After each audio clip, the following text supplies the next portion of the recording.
SFI അഖിലേന്ത്യാ സമ്മേളനത്തിന്റെ ഭാഗമായി കോഴിക്കോട് മിനി മാരത്തൺ സംഘടിപ്പിച്ചു. അഖിലേന്ത്യാ president VP Sanu flag off ചെയ്തു. അഖില കേരള സ്റ്റുഡൻസ് ചെസ് ടൂർണമെന്റ് ഇന്ന് നടക്കും. വിവരങ്ങളുമായി ലതീഷ് ചേരുകയാണ്. ലതീഷ്, SFI അഖിലേന്ത്യാ സമ്മേളനത്തിന്റെ ആവേശത്തിലാണ് കോഴിക്കോട്. അതിന്റെ ഭാഗമായിട്ട് വിവിധ തരത്തിലുള്ള പരിപാടികളൊക്കെയാണ് സംഘടിപ്പിച്ചുകൊണ്ടിരിക്കുന്നത്. ഇപ്പോൾ മിനി മാരത്തൺ ഉണ്ടായിരുന്നു, ചെസ് മത്സരം, ഒപ്പം തന്നെ വിവിധ തരത്തിലുള്ള സെമിനാറുകൾ, പ്രഭാഷണങ്ങളൊക്കെ നമുക്ക് കാണാൻ കഴിയുന്നു.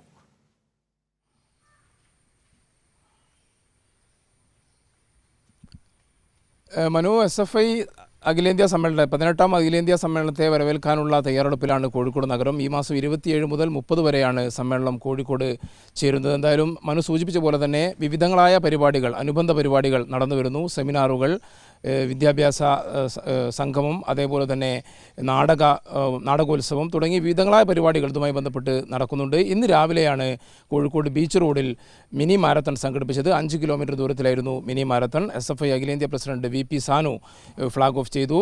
200-ലധികം പേർ, ഈ പ്രായഭേദമന്യേ നിരവധി പേർ ഇതിൽ പങ്കെടുത്തു. ചെറിയ വിദ്യാർത്ഥി കുട്ടികൾ മുതൽ പ്രായമാർ 76 വയസ്സുള്ള ആളുകൾ വരെ ഈ മാരത്തണിൽ പങ്കെടുത്തു. എന്തായാലും ലഹരിക്കെതിരെയുള്ള വലിയ ക്യാമ്പയിൻ കേരളത്തിൽ നടക്കുന്ന ഒരു പശ്ചാത്തലത്തിൽ കൂടിയാണ് SFI ഇത്തരത്തിലൊരു മിനി മാരത്തൺ SFI അഖിലേന്ത്യാ സമ്മേളനത്തിൻ്റെ പ്രചാരണത്തിൻ്റെ ഭാഗമായി സംഘടിപ്പിച്ചത്.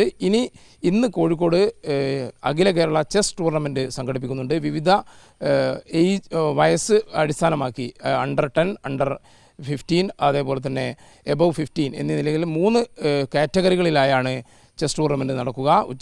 10 മണിയോടുകൂടി ചെസ് ടൂർണമെൻറ്റ് ആരംഭിക്കും. വിവിധങ്ങളായ പരിപാടികൾ SFI അഖിലേന്ത്യാ സമ്മേളനത്തിൻ്റെ ഭാഗമായി കോഴിക്കോട് നടന്നു വരുന്നുണ്ട്. മനു, ശരി. അപ്പോൾ SFI അഖിലേന്ത്യാ സമ്മേളനത്തിന്റെ ഭാഗമായിട്ട് കോഴിക്കോട് ഇങ്ങനെ ഏറ്റവും ആവേശത്തോടെ മുന്നോട്ട് പോകുന്നതാണ് നമുക്ക് കാണാൻ കഴിയുന്നത്. വിവിധ തരത്തിലുള്ള പരിപാടികൾ, മാരത്തൺ, ചെസ്, അതേസമയം തന്നെ പ്രഭാഷണ പരമ്പരകളൊക്കെ നടന്നുകൊണ്ടിരിക്കുകയാണ്.